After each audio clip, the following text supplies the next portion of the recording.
Good morning, students. Today in this video, we are going to see what are finite verbs and what are non-finite verbs. Okay, as I have used non-finite verbs, you must be thinking, if non-finite verbs are there, so what are finite verbs?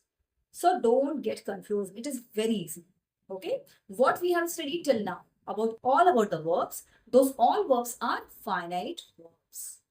Okay, whether it is action verb, non-action verb, transitive, intransitive, incomplete verbs, verb of incomplete predication, has, have, had, these all verbs are finite verbs. So your concept is totally clear. Okay, now, so what is non-finite verb? So before going here and there, going into deep, let me clear finite verbs. Okay, in one, with the help of 2 or 3 examples. If I will say, I am a teacher. I am a teacher. Correct sentence? Why correct? Because am is used and with I subject. Subject I and am verb. So I am a teacher. It is correct sentence. Subject verb combination is correct. Next, if I would say I is a teacher, is it correct? I is a teacher. Wrong. Because subject verb combination is wrong. We cannot use is with I. In the same way, you are a teacher. It is correct sentence. You am a teacher. Is it correct? No. You am a teacher will be wrong. Because for a sentence formation, what is required? The basic need of the sentence formation is subject and verb. Subject plus verb. And the combination must be correct. According to the subject, the verb should be. If subject is singular, verb also should be singular. If subject is plural, verb also must be plural. Then only the sentence will be correct. And you know, children, if verb is wrong, there will be 0. So we can say that finite verbs are those verbs which will change according to the change of subject. It means number of the subject, and according to the change of tenses. These verbs will be changed. Okay? Non-finite verbs are totally different. They will remain unchanged if there will be changes of the any kind of changes. Subject will be changed, no change in the non-finite verbs. If tenses are changed, there will be no change in the non-finite verbs. Non-finite verbs will never change. If there will be any change of the sentence, in the sentence, there will not be change of non-finite verbs, which we are going to see with the help of examples. Let's see. Number 1 sentence, I like dancing. Now you tell me what is subject? Subject is I. What is verb? Like. Okay. Now dancing. What is left here? Dancing.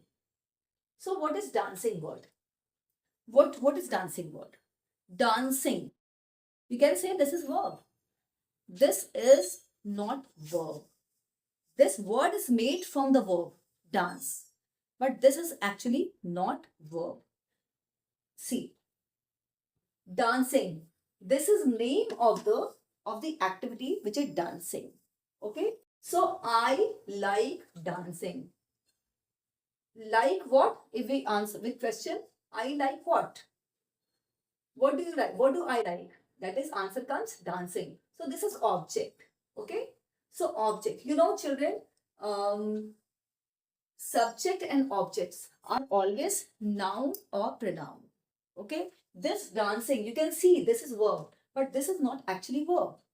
Okay. This is place, you know, this is place of object. I like dancing. So dancing word is placed in the place of object. So dancing is object here. This is name of the action. Okay. So this is dancing. This is non-finite verbs. Why non-finite verbs? Let's see. She likes dancing. Here, I like dancing. It is okay. We have changed I from I, she. She likes dancing. You know, verb like, here likes. This is changed from like, likes. So this is finite verb. He liked dancing. This is verb. So as I'm using here I, it is like. As I have changed she, it is likes. From she, he, this is liked. So these verbs are changing its form. Like, Likes, liked. So which verbs will be changed according to the change of the subject and tenses? They are called finite verbs. But non-finite verbs will never change. See, I like dancing, same dancing, no change. She likes dancing, same, no change. He liked dancing.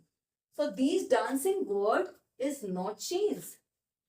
Okay, so this is looking like verb, but they are not verb. They are not acting as a verb. They are used here as noun. They are called verbal nouns also.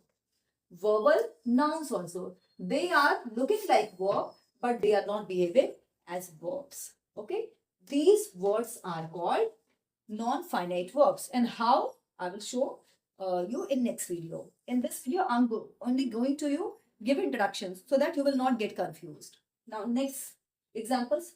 Walking is good exercise. What is subject here? Subject means what we are talking about in the sentence. Here we are talking about one activity.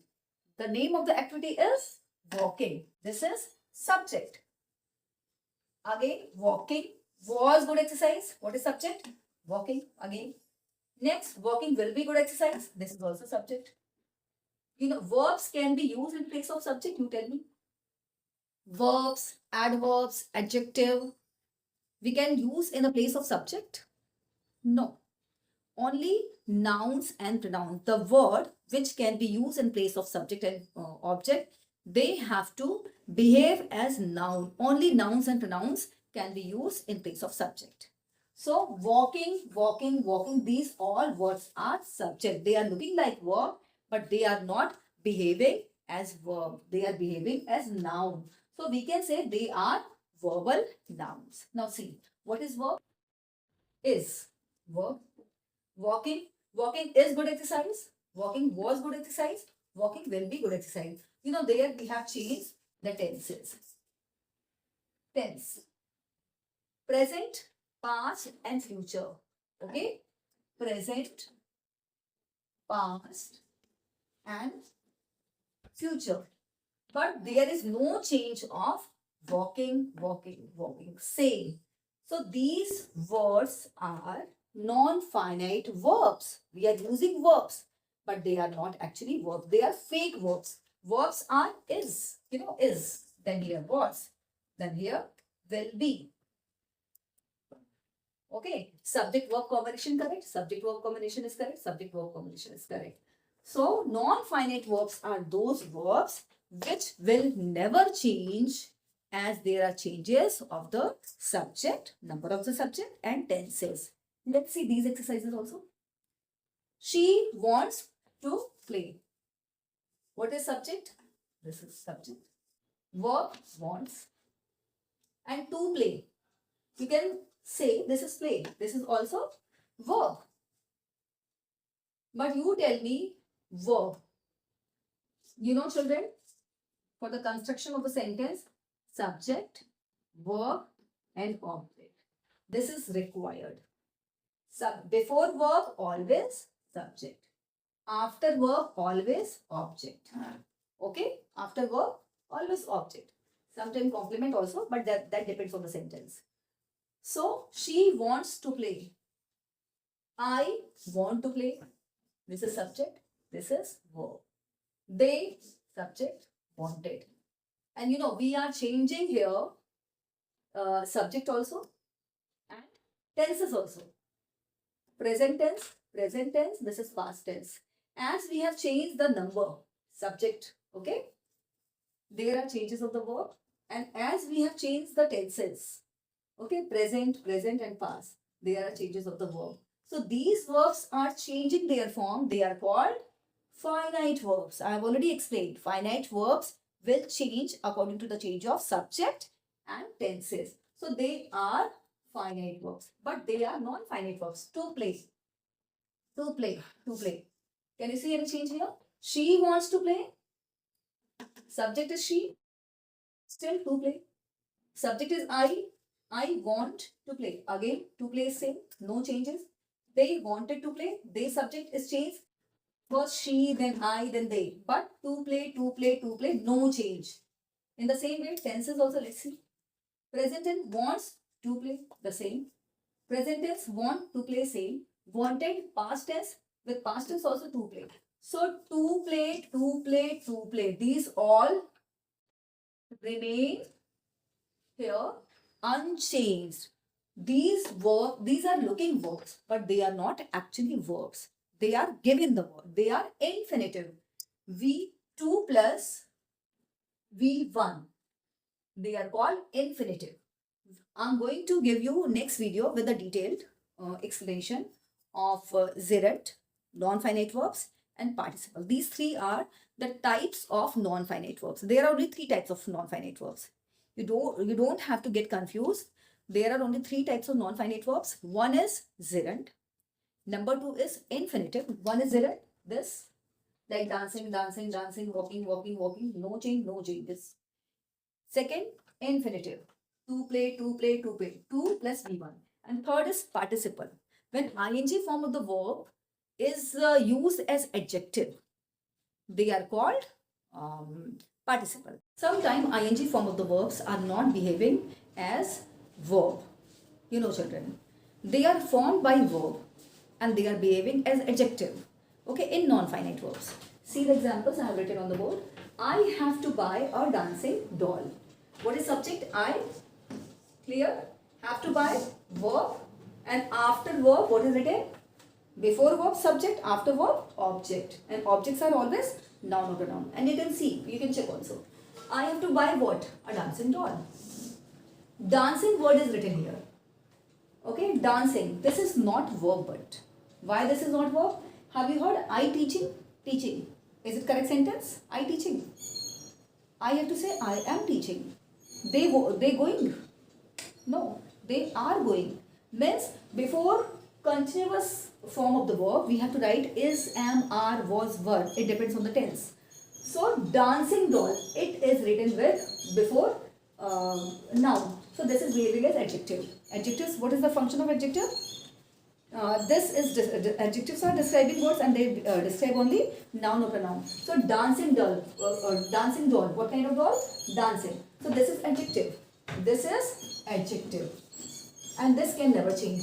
I have to buy a dancing doll. You have to buy a dancing doll. I will have to buy a dancing doll. Means whenever I will change the number of the subject or the subject, there is no change. I have to buy, you have to buy. A dancing doll will remain same.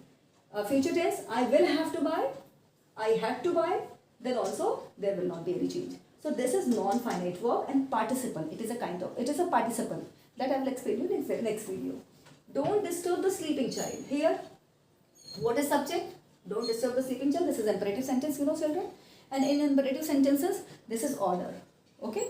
And here, you subject is hidden. So, you is subject. What is verb? Disturb. Disturb whom? Sleeping child. This is object. But sleeping, this is ing form of the verb. But it is not verb. Okay. The child is not sleeping. It is written sleeping before child. Child is noun. So this is adjective. Because this is placed before noun. So this is sleeping child. This is adjective. This is behaving as adjective. And when such kind of ing form of verbs are used before noun, they are non-finite verbs. In non-finite verbs, this is participle. Okay, don't disturb the sleeping child, or I can change the sentence. The sleeping child woke up, or don't go near the sleeping child. It will never change. Sleeping child. Now next, the falling leaves are yellow. Falling, this is looking like verb, but this is not verb because falling. The leaves falling. Correct sentence, or leaves are falling. So in continuous tense, what is important is am, are, was, were, will be, shall be, plus ing form of the verb. But it is written only falling. Before leaves. Leaves, this is noun. Before this, falling written. So this is adjective. And there will not be any change. If we will change tenses also, see. The falling leaves are yellow. The falling leaves will be yellow. The falling leaves were yellow. Okay, no change. So this is adjective because this is used before leaves. This is not going to change. So this is also non-finite verbs. This is participle, which you will understand in the next video, where I will explain you one by one infinitive, gerund, and next participle. Because already this video is so long. Okay, I think this is clear to you. If yes,